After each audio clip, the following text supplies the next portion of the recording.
Okay, thank you, Hal. You bet. Hey, this is Jeff Suthland. We'll continue here at the 11th Annual Silver Spur Awards in Studio City, North Hollywood. Presented by the real Cowboys. Cindy Tracy does a very fine job. And we always wanted to talk to this gentleman here to my right because he's not only a fine stuntman, started as a stuntman, director, actor, and the one and only Hal Needham. Hal, God bless you for being here. Thank you. My pleasure. Hey, you're going to get a special honor, and it's nice to see you here at the Silver Spur. Well, you know what? They selected me to receive the award, so here I am. Here you are. Here I are. And you know, I've been a big fan, and I know you've done a lot of stuff. They always call you a little bit of the daredevil because you've done some really dangerous stunts in your career, and then you turned to a fine director as well. Well, I have a saying that I never turn down a stunt. And so I've done some pretty wild ones. You got that reputation. Yeah. I've done some pretty wild ones and been hurt a lot, you know. But show me a stuntman hadn't been hurt, and I'll show you somebody hadn't done any stunts. Well, especially your flipping of the cars. I mean, and when you see these films that you've done a few with Burt Reynolds as well. Well, I directed Burt in 6 different movies. And Don DeLuise. And Don DeLuise, yeah. I did the Smokies and Hooper and Cannonballs and all those good things. And you know, we all love them as fans. You know, the critics, they don't even know good stuff when they see it. We love those films, Hal. We love them. Well, I got to tell you something. You're not by yourself because Smokey was the biggest grossing film of the year with the exception of Star Wars. That's right. But we had a $5.3 million budget, and I think theirs was like $80 million. That's true. And correct me if I'm not wrong, but is it the fans who buy the tickets and the critics get a free seat? You know what? I tried to not even let critics in to see my movies, but I couldn't succeed at it. But I took a critic gave me a bad review on Smokey. Then on Smokey 2, he gave me a glowing review. And he said, Hal Needham failed miserably to capture the magic he had in Smokey 1. So I went back and got his interview, and here's his interview. He said, as I walked out from seeing Smokey 1, I heard somebody say, that's the best movie I ever seen. Yeah. He said, I turned around, there was an 11-year-old child behind me. Oh. That was his review, right? So on the second one, he says, I failed to capture the magic that was in Smokey 1. So I took a big double truck page ad in the Hollywood Reporter and the Review and Variety. And I had me on one side in front of Bank of America with a wheelbarrow full of money. And I had $100 bills sticking everywhere. And I said, like this, who cares, you know?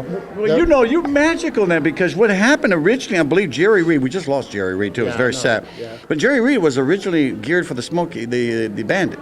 Well, and then Burt Reynolds came on. Well, I was going to try to do it for like $1 million or something, but as people may or may not know, I doubled Burt for about 15, 16 years. I knew that. And also I lived in his guest house for about 12, which wasn't bad. You guys go back. Yeah. But anyway, when I gave Burt the script, he said, hey, Roomie, that ain't too bad. He said, that's kind of funny. Yeah. He said, you find the money. He said, I'll star in it, you can direct it. And the rest is history.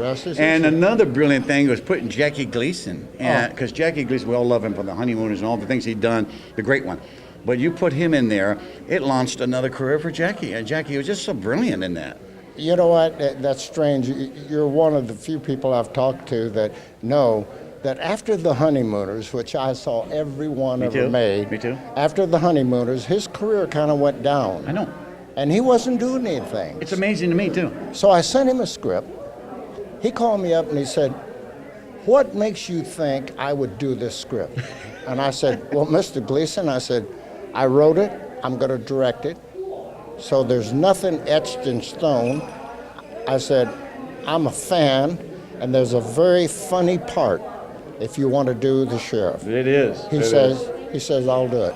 Oh, my God. That's all there was to it. And then, you know, Mike Henney, you know, we know him as Henry. What a great, and then Paul Williams and the beloved Pat McCormick, we just loved.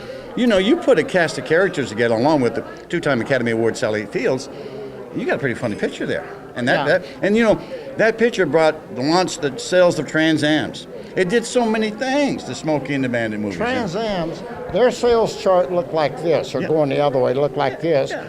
I did Smokey, and they went just like this. Yep. You couldn't buy a black Trans Am. You had to wait 6 months. I had to buy a white one because I couldn't get a black one. That's true. And Hal, of all the things you've done, you work with some of the fun. Those guys put you in stitches. I mean, the Don DeLuise. You guys had the funny outtakes at the end of the movies. With Don DeLuise and Burt Reynolds, Dean Martin came on. You had Frank Sinatra came on that Cannonball 2, I believe. Yeah. And you had a crack up behind it on the. I tell you what, where I really had to really control myself was with Gleason. We'd be on the camera car, and he'd be in the car. We'd be towing him, photographing it, and I had on my earphones. Nobody else on the camera car could hear him but me. And I just fall apart. And when I'd fall apart, he'd fall apart. I know. So he says, when Gleason liked me and when things were right, he called me Pally. Pally. When things weren't good, he called me Mr. Director. But anyway, in this case, he said, hey, Pally, he said, you're going to have to hide if you're going to break, because when you laugh, I laugh, Yeah. Oh, he was wonderful. I love that line. He says, there's no way you could come from my loins. He says, when I get home, I'm going to kick your mama right in the butt. As I said, there's no way you could come from my loins. When I get home, first thing I'm going to do is kick your mama right in the butt. That is funny stuff. Funny stuff. Hal, we love you. You have a wonderful dinner. Thank you for coming on. We got you late, but thank you for doing it. My pleasure. Hal Needham, everybody.